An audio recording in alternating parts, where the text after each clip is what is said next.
حبرات عرب إميريتسن تشاينان حزون مچفچف ኢትዮጵያውያን አጽዋራት የቅብላ ከምዘለዋ ተፈሊጡ ክልቲአን ሃገራት ካብ ሰውአል ቦነፈርቲ ክሳብ ወተሃደራዊ ክኢላታት ንስርዓት ብልጽግና ደገፍ ይገብራ ከምዘለዋ ፍልፍላት ይሕብሩ ኣብ ትግራይ ሕድሕድ ኩናት ኣይተርፍን ክትብል ጀነራል ዘውዱ ኪሮስ ገሊጻ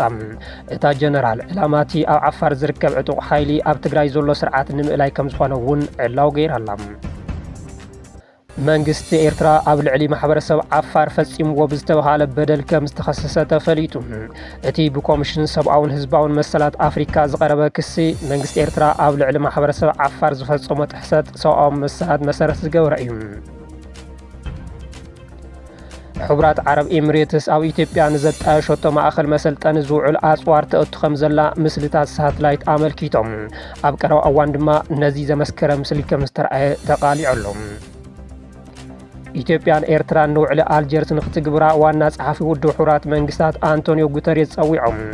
አንቶኒዮ ጉተሬስ ነዚ ዝበሉ ውዕሊ አልጀርስ ካብ ዝኽተም 25 ዓመት ኣብ ዝመልአሎ ብዛዕለት እዩ መንግስት ኤርትራ ካብ አባልነት ኢጋድ ንዓርሱ ምግላሉ ዕላው ገይሩ ኤርትራ ካብ አባልነት ኢጋድ ንባዕላ ንምውፃእ ዝወሰደቶ ውሳነ ሎሚ 3 ታሕሳስ 2018 ዓመት ምህረት ብወግዕ ኣፍሊጣላ ሰላም ኣብ ዝተፈላለዩ ኩርናዓት ኮይንኩም ምስ ኣውራ ሚድያ ዘለኹም ክቡራትን ክቡራንን ነዚ ዕለት ዘዳለናዮም ዜናታት ዓበይቲ ነጥብታት ብምቕዳም ከም ስዕ ተዋዲዶም ኣለዉ ንቻናልና ላይክ ሼርን ሳብስክራይብ እናገበርኩም ንኽትከታተሉና ብምዕዳም ሕዚ ናብ ዝርዝሮም ክንሰግር ኣብ ትግራይ ሕድሕድ ኩናት ኣይተርፍን ክትብል ጀነራል ዘውዱ ኪሮስ ገሊጻ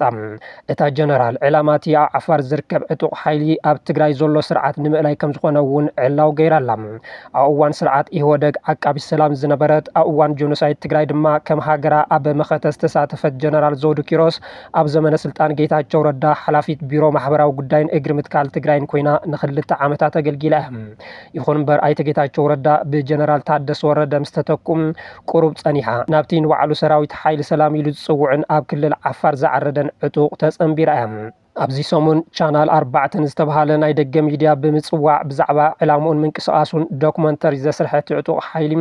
ጀነራል ዘውዱ ኣካል ኣመራርሓ ሓይሊ ኮይና ንብዙሓት ዘነጋግር ዘሎ ሓሳብ ሂባላ ዋና ዕላማ ናትና ካብኡ ዘሎ ሓይሊ ምውጋድ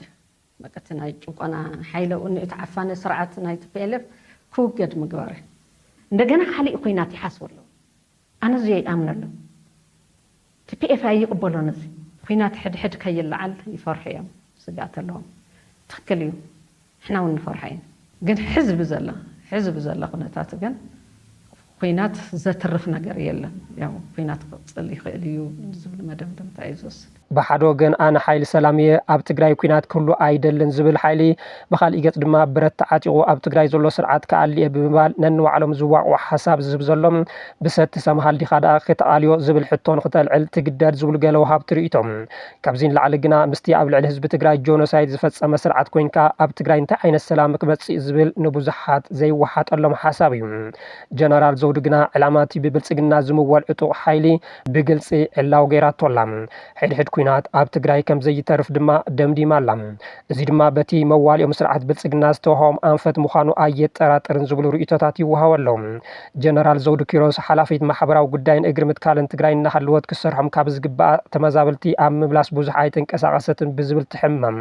ተመዛበልቲ ንምብላስ 2.2 ቢልዮን ዶላር ዘድሊ እዚ ድማ ብዓቕሚ ትግራይ ዝከኣል ኣይኮነን ብምባል ድማ ቢልዮናት ካብ ወጻኢ ክዘንበላት ትጽበ ዝነበረት ሓላፊት እያ ብምባል ብዙሓት ይነቕፍዋ ኣሎም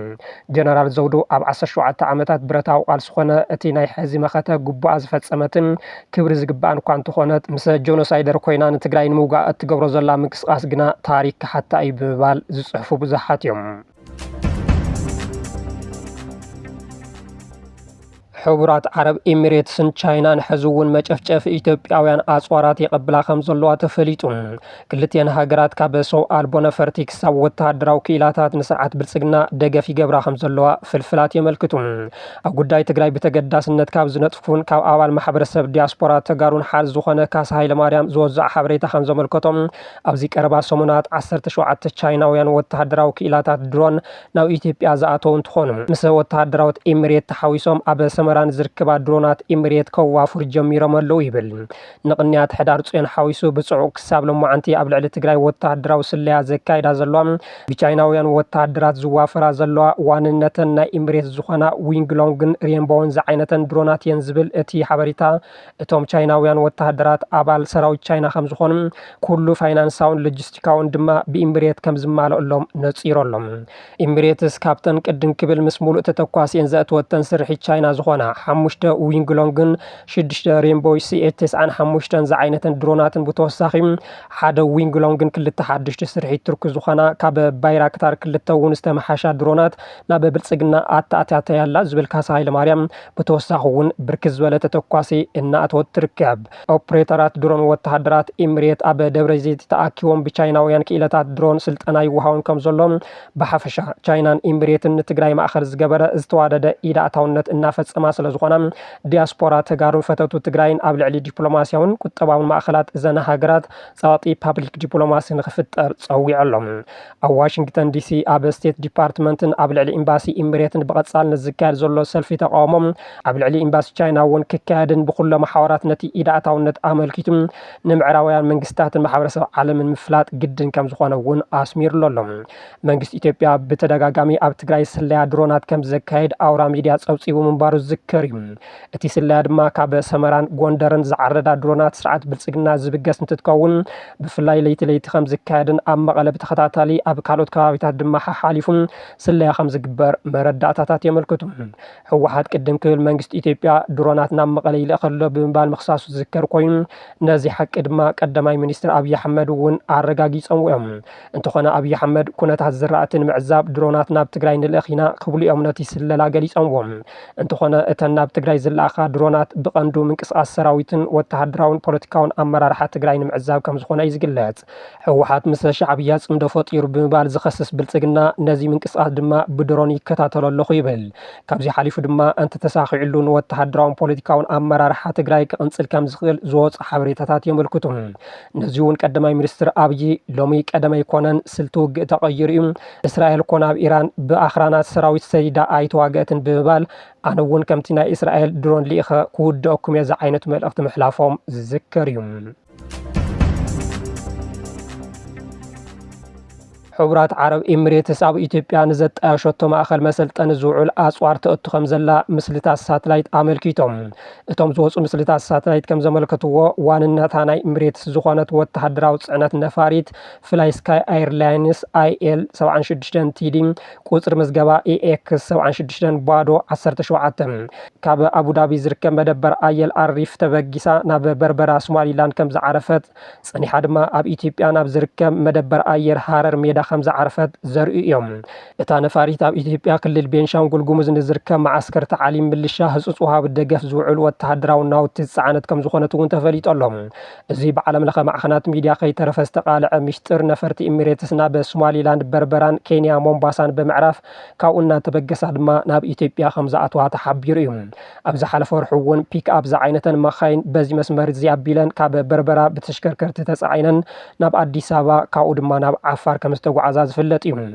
مع خن زينا الجزيرة بقانق عربية أبزك على حسب صاب أتي بليتنا الجنرال محمد حمدان داغولو زمرح جوجل عمس السودان أب إثيوبيا خلال بينشانغول غومز كبابي أسوسا مع خل مسلطن خمسة هانس مكل عزكر يوم بزيون بوتهدراو مخاين استفلالي تتكوستن صرسب أربو نفرتين بأسوسا بيلن نابتي جوجل خمسة أتون زيد ما بجنرال جيتاتشو غدينا خمس مرحنا ملكيت يوم منجس إثيوبيا بإمارات زموال مع خل مسلطني أب دوب السودان أبزركب بينشانغول غومزت أشخوينم أبزيون كاب كولومبيان يوكرين حاويسو بإماراتس تعسو بأشحال زغصور سلطنتي بدو السودان بيلم كم زعاتون أبتي بوتا مسلطان مجمارو مزفلت يوم أتي مأخل مسلطاني كساب 10,000 سلطنتي كتانا قد زخيل كوين كم مسلطان بتوسخي معرفي دروناتون زمالة يتوهيلم بزيون بإماراتس دقف بجنرال محمد داغالو زمرح عطوق بمسلطان نسراوي السودان نموغا من كسقاسي كايد كم زولو يقلز نزيد ما بجنرال آل برهان زمرح سراوي السودان ሱዳን ኣብ ደቡብ ኢትዮጵያ ሓድሽ ግንባር ንምጥያሽ ኣብ ምንቅስቓስ ከም ዝርከብ ኣብዚ ሰሙን ክግለጽ ዝቐንየ ሕቡራት ዓረብ ኤሚሬትስ ኣብ ዞባ ቀርኒ ኣፍሪካን ቀይሕ ባሕርን ዘለዋ ፖለቲካውን ቁጠባውን ጸብለልታ ንምርጋጽ ዓሊማ ኣብ ሱዳን ናይ ውክልና ኩናት ተካይድ ከም ዘላ ብሱዳን ኣብ ቤት ምኽሪ ጸጥታዊ ድሑራት መንግስታት ከይተረፈ ተኸሲሳ እያ። ኣብዚ ዞባ ዘለዋ ጽልዋ ንምዕዛዝ ድማ ብቐንዱ ብቀዳማይ ሚኒስትር ኣብይ ኣሕመድ ንዝምራሕ ስርዓት ማእኸል ብምግባር ትንቀሳቐስ ዘላ ኮይና ኣብ ኩንድኡ ድማ ንወርቂ ሓዊሱ መዓድናት እናጋሓጠት ናብ ድባይ ከም ትወስድ እዩ ዝግለጽ። እዚ ድማ ኣጽዋራት ብምሕጋዝ ብፍላይ ካብ ኢትዮጵያን ሱዳንን ብቢልዮናት ዝግመት መዓድናት ከም ትወስድ መረዳእታታት ይሕብሩ። ሕቡራት ዓረብ ኤሚሬትስ ኣብ እዋን ጆኖሳይድ ትግራይ ካብ ሶማያ ክሳብ ዶላራትን ድሮናትን ስርዓት ብልጽግና ብምድጋፍ ኣብ ልዕሊ ህዝቢ ትግራይ ገበን ጆኖሳይድ ዝፈጸመት ሃገር ምዃና ዝፍለጥ እዩ።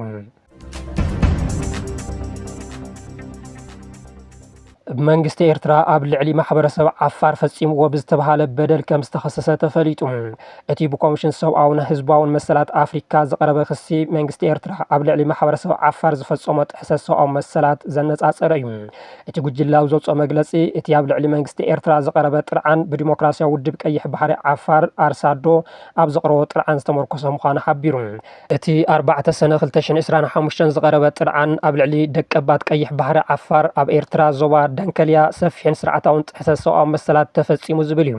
ብመሰረት ጸብጻብ ኣርሳዶ ማሕበረሰብ ዓፋር ንነዊሕ እዋን ምምዝባል፣ ስደት፣ ካብ ፍርዲ ወጻኢ ቅትለት፣ ብግዴታ ምጥፋእ ከምኡውን ኣብ ገማግም ቀይሕ ባሕሪ ዝርከብ መሬት ርስቲ ምምንዛዕ ዝኣምሰሉ ብመንግስቲ ዝተዋደደ ጥሕሰታት ኣጋጢምዎም እዩ ይብል። እቲ ክሲ ብዘካየዶ ምርመራ መሰረት ከም ዘጣየሾ ዘፍለጠ እቲ ኮሚሽን ናብ ዓለም ለኸ ተሓታትነት ዝወስድ ወሳኒ ስጉምቲ ገይሩ ከም ዝወስዶ እውን ገሊጹ። እቲ ንማሕበረሰብ ዓፋር ዘጋጠመ ጸገም ድሕሪ ደጊን ከም ዘይሕባእ ወይ ሸለል ከም ዘይባል ዝገለጸ እቲ ጉጅለ እቲ ኮሚሽን ንዝሃቦ ቁልጥፉን መትከላውን ምላሽ ብምንኣድ እቲ ጉዳይ ኣብ ዝሐሸ ደረጃ ምስ በጽሐ ሙሉእ ምትሕባር ከም ዝገብር እውን ቃልኣት የሎም። ኣርሳዶ ኣብቲ ጉዳይ መርትዖ ሰነዳትን ምስክርነትን ንምቕራብ መደብ ከም ዘለዎ እውን ገሊጹ። እቲ ትካል መንግስታት ኣፍሪካ ዞባዊ ትካላት ኣህጉራዊ መሻርክትን ተሓለቕቲ ሰብኣዊ መሰላትን ኣብ ልዕሊ ኤርትራ ጸቕጢ ክወስኹን ኣብ ቀይሕ ባሕሪ ኣብ ልዕሊ ህዝቢ ዓፋር ተወሳኺ ግሰት ከይፍጸም ስጉምትታት ንክወስዱን ኣተሓሳሲቡ። ዲሞክራስያዊ ግንባር ሓርነት ህዝብታት ቀይሕ ባሕሪ ኣብዚ እዋን ኣብ ኢትዮጵያ ብስርዓት ብልጽግና እናተደገፈ ብረታዊ ቃልሲ ንምክያድ እናተንቀሳቐሰ እንትትከውን ኣብ ልዕሊ ስርዓት ኤርትራ ስጉምቲ ንምውሳድ ተዳልዩ ኣለኹ ምባሉ ዝዝከር እዩ። ኢትዮጵያን ኤርትራን ንውዕሊ ኣልጀርስ ንክትግብራ ዋና ጸሓፊ ውድብ ሕቡራት መንግስታት አንቶኒዮ ጉተሬዝ ጸዊዖም። አንቶኒዮ ጉተሬዝ ነዚ ዝበሉ ውዕሊ ኣልጀርስ ካብ ዝኽተም 25 ዓመት ኣብ ዝመልአሉ ኣብ ዛዕለት እዮም። ዋና ጸሓፊ ውድብ ሕቡራት መንግስታት አንቶኒዮ ጉተሬዝ ኢትዮጵያን ኤርትራን ኣብ ስምምዕ ኣልጀርስ ዘለዎን ተወፋይነት ደጊመን ንኸረጋግጻ ጸዊዖም። አንቶኒዮ ጉተሬዝ ብዋሃቢ ቃል ቤት ጽሕፈቶም ስቲፋን ዱጃሪክ ኣቢሎም ኣብ ዘመሓላለፍዎ መልእኽቲ ኣብ መንጎ ጎራብቲ ሃገራት ዳግማይ ወጥሪ ኣብ ዝረአየሉ ዘሎ እዋን ክልቴን ሃገራት ብመሰረት ውዕሊ ኣልጀርስ ንክንቀሳቐሳ ጸዊዖም ኣለዉ።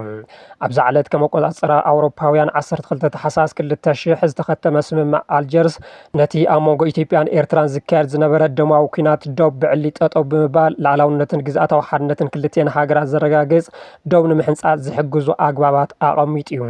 ይኹን እምበር እቲ ብዕሊ ነቲ ከባቢ ዘይፈልጡ ምዕራባውያን ኣብ ካርታ ዘቕመጥዎ መስመር ናብ ባይታ ወሪዱ ንምትግባር ኣይተኸኣለን። ናይዚ ቀንዲ ምኽንያት ድማ እቲ ኣብ ካርታ ዝተቐመጠ መስመር መሬት ኢትዮጵያ ንኤርትራ መሬት ኤርትራ ድማ ንኢትዮጵያ ሓሊፉ ዝሃበ ካብ ምዃኑ ንላዕሊ ሓደ ገዛ ንክልተ ዝመቐለ ብምዃኑ ኣብ ኣፈጻጽምኡ ምዝርራብ ከም ዝድሊ ብወገን ኢትዮጵያ ዝተሓተተ መትከል ነይሩ። እንተኾነ መንግስቲ ኤርትራ ነዚ ንምቕባል ድልዊ ብዘይምዃኑ እቲ ከባቢ ን20 ዓመታት ኣይ ኩናት ኣይ ሰላም ኮይኑ ንኽጸንሕ ተገዲዱ እዩ። መሬተይ ብወያነ ተወሪረ ብምባል ክኸስስ ዝጸንሐ ሻዕብያ ንትግራይ ንኽጭፍጭፍ ብብልጽግና ተዓዲሙ ምስ ኣተወ ነቲ ኣጋጣሚ ተበሊጹ ሕዚ ውዕሊ ኣልጀርስ ካብ ዝፈቕደሉ ሓሊፉ መሬት ትግራይ ሒዙ ይርከብ። ቀዳማይ ሚኒስትር ኣብይን ፕረዚደንት ኢሳያስ ኣፈወርቅን ንውዕሊ ኣልጀርስ ንምትግባር በቲ ቅድም ክብል ኢህወደግ ወሲንዎ ዝነበረ መሰረት ተስማዕሚዖም እኳ እንተነበሩ ናብ ተግባር ከየሽረፍዎ ዝነበሮም ሕሱም ፍቕሪ ናብ ሕሱም ጽልኢ ተቐይሩ ዳግም ናብ ኩናት ንኸይኣቱ ተሰጊኦሎም።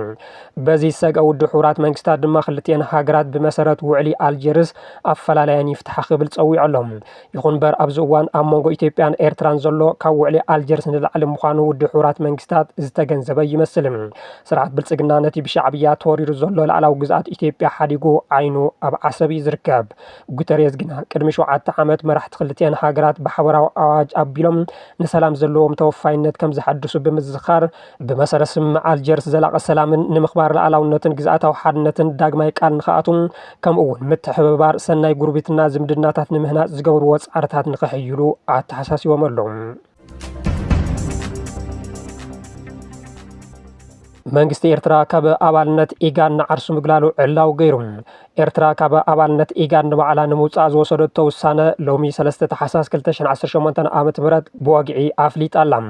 ውሳነ ኤርትራ ካብዞም ዝስዕቡ ልቢ ዝትንክፉ ሓቅታትን ፍጻመታትን ዝፍልፍል እዩ ዝበለ መግለፂ ጉዳያት ወፃኢ ኤርትራ እቲ ሓደ ኤርትራ ኣብ 1993 ኢጋድ ዳግማይ ንኽጠናኸር ዓብዪ ታራ ዝተፃወተት ብድሕሪኡ ድማ ምስ ካልኦት ኣባል ሃገራት ብምትሕባር ንለውጥን ኣድማዕነቱን ከም ቀንዲ መሳርሒ ምዕባይ ዞባዊ ሰላምን ምርግጋእን ብኣቢላ ድማ ተግባራዊ ዝኾነ ዞባዊ ቁጠባዊ ውህደት ባይታ ንኽነፅፍ ከም ዝፀዓረት ይሕብር። እቲ ዝሕዝን ግን ይብል መግለፂ ሚኒስትር ጉዳያት ወፃኢ ኤርትራ ምስ ግዜ ብፍላይ ካብ 2005 ጀሚሩ ኢጋድ ባህጊ ህዝብታት እቲ ዞባ ከማል ኣይከኣለን ጥራሕ ዘይኮነስ ኣብ ክንዱ ብኣንጻሩ ንዝንቀሳቐሳ ኣባል ሃገራት መሳርሒ ኮይኑ ዓናዊ ታራ ተፃዊቱ ብፍላይ ድማ ንኤርትራ ክብል ከሲሱ። እዚ ዘይምኹኒ ተግባራት ድማ ኤርትራ ኣባልነታ ኣብ ሚያዝያ 2007 ክተቋርፅ ከም ዝተገደደት ብምዝኻር ይኹን እምበር እቲ ውድብ ንፃውዒት ፅገና ኤርትራ ሰሚዑ ሕሉፍ መዛግብቱ ክዕሪ ተስፋ ብምግባር ሰነ 2023 ኣባልነታ ናብ ኢጋድ ዳግማይ ከም ዝተመለሰት ሓቢሩ። እቲ ዝሕዝን ግን ኢጋድ ካብቲ ሕጋዊ ግባኣቱ ወፂኡ ይቕፅል ኣሎ፣ በዚ ድማ ንናይ ገዛ ርእሱ ሕጋዊ ዕማማቱ የዳኸመሎ ይብል እቲ መግለፂ። በዚ እውን ኤርትራ ካብ ሓደ ሕጋዊ ዕማምን ስልጠናን ዝሰኣነት ትካል ኣባልነታ ክትስሕብ ተገዲዳ ትርከብ ክብል ሚኒስትር ጉዳያት ወፃኢ ኤርትራ ሎሚ ኣብ ዘውፅኦ መግለፂ ኣፍሊጡ ኣሎ። ምስ ኢህወደግ ብዝኣተወ ህልኽ ካብ ኣባልነት ኢጋድ ወፂኡ ዝነበረ መንግስቲ ኤርትራ ድሓር ምስ ኣብዪ ኣሕመድ ብዝፈጠሮ ዘላቕነት ዘይብሉ ስምዒታዊ ርክብ ዳግማይ ናብ ኣባልነት ተመሊሱ እዩ። ሕዚ ድማ ምስ ብልጽግና ብዝፈጠሮ ወጥሪ ዳግም ካብ ኣባልነት ኢጋድ ምውፅኡ ዕላው ገይረሎም። ብዙሓት ሻዕብያ ወፅእ ኣቶ ለውጠ የምፅን ብምባል ይገልጹ ዘለዉ ኮይኖም ብኻሊእ ወገን ድማ ብርግጽ እውን ኢጋድ መሳርሒ ስርዓት ብልጽግና ከም ዝኾነ ዝገልጾ ይተሰኣሉን። ብዓርኪ ኣብዪ ኣሕመድ ዝኾኑ ወርቅነህ ገበየሁ ዝምራሕ ኢጋድ ኣብ ጆኖሳይድ ትግራይ ድምፂ ኣየስምዕን ጥራሕ እንተይኮነስ ኣብ ክንዲ ብልጽግና ዲፕሎማስያዊ ሎቢ ይሰርሕ ከም ዝነበረ እዩ ዝግለጽ። ድሓር ድማ መሸማገሊ ኮይኑ ኣብ ፕሪቶሪያ ዝተረኸበ ኢጋድ ሕዚ እውን ካብቲ ቅድሚ ሕዚ ዝሰርሖ ጌጉ ከይወፀ መሳርሒ እቲ ስርዓት ኮይኑ ቀፂሉ ብምባል ይውቀስ። ንኣብነት እውን ቅድሚ 2 ሰሙን መንግስቲ ኢትዮጵያ ምስ ፋኖ ዕርቂ ሰላም ፈፂመ ብዝበለሉ እዋን መሳሰይ ኮይኑ ምስ ሕብረት ኣፍሪካ ዝቐረበ ኢጋድ እዩ ነይሩ። ዕለታዊ ዜናታትና በዚ ፈፂምና። ሰናይ ጊዜ